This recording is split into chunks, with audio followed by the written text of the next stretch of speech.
Hello, habari. Welcome once again to the Swahili learning program.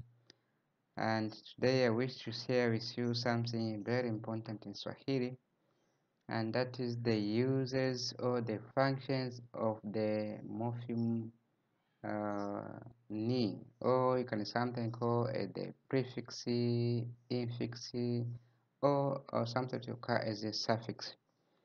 So we have the suffix ni, which is very useful, which has multiple functions in Swahili. So I'm going to show you some of the common functions of the morpheme ni. Okay, so we are highlighting the functions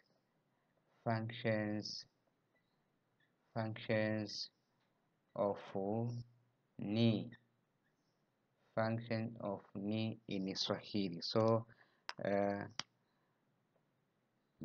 this is what I want to share with you today. So one of the function of this ni is it function as the first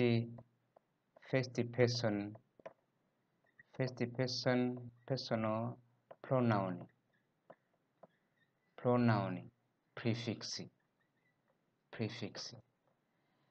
You can remember in Swahili, most cases, whenever we want to say something about you, we normally say ni. Okay, remember whenever even if you're introducing yourself, you normally say ninaitwa. So for example, if you have this ninaitwa, ninaitwa, so you mention your name, ninaitwa. So the ni here, this is functioning as the first person pronoun, ni. Okay, so that's one of the function. Another function of the prefix ni is forming the verb to be. It functions as the verb to be. We have the verb to be in Swahili like kuwa, kuwa. So the kuwa, so we have this verb to be kuwa in Swahili. So in the present,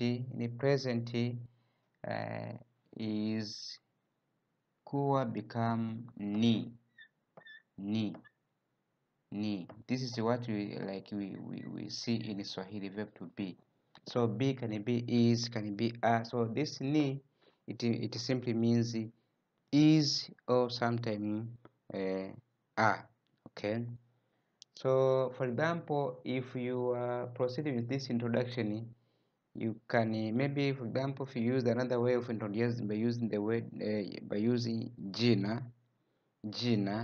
So you normally say, for example, you can say jina langu, jina langu ni, then you mention your name. This is another way of introducing your name.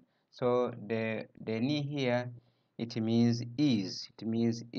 So ni it can function as a verb to be, which is acting as a helping verb.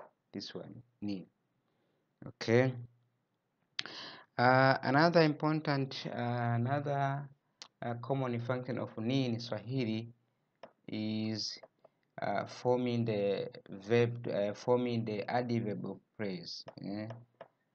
Forming an adverb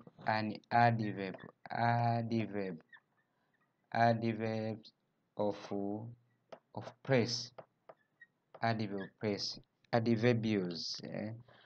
Remember in Swahili, we normally add in suffix ni in the some of the nouns to make them the adverbs, adverb of praise. For example, if you have a noun like this, you can have noun like this. You can have the noun like mji. This is a town.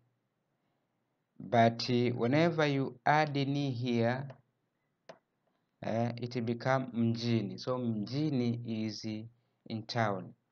The same apply maybe if you have in the well like duka. So duka is a shop, but once you say dukani, then it means at the shop. Okay, the same apply even if you have the soko. This is the market.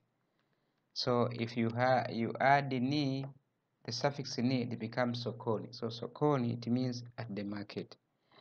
The same apply even if you have office. This is an office, but once you add ni, suffix ni, it become at the office. Okay, so that is another function of the suffix ni in Swahili. So ni, it appear in different forms, different positions. Okay, and one of the functions, there are so many functions of ni, but I'm trying to highlight some of the common one, some of the common that you can find somewhere. Another that you can understand easily, it is forming imperative or command. Forming imperative or command,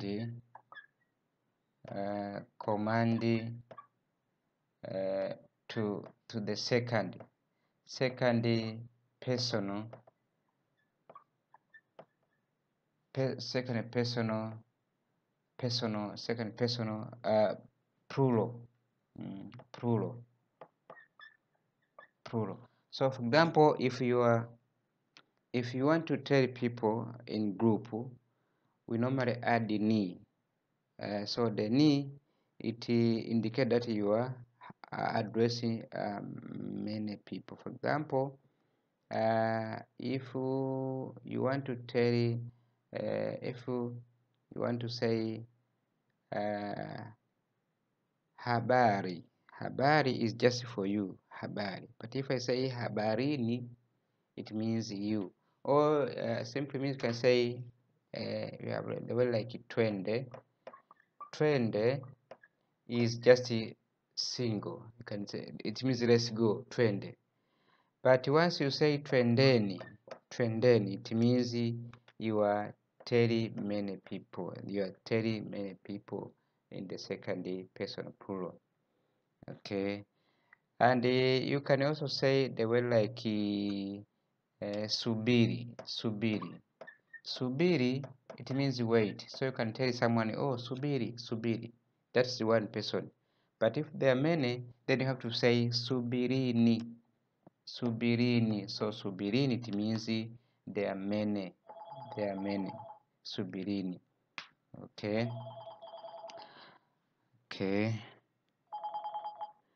And the last example here is like sikiliza. So sikiliza, it means listening, telling person listen. But if you say sikilizeni, if you say sikilizeni, it means you are telling many people. Okay, so these are the function of the morpheme ni, or the suffix the prefix ni in Swahili. It has many functions, but these are some of the common ones that you can understand easily. So I will keep on updating to you some of the common functions of the prefixes, suffixes, or different morphemes.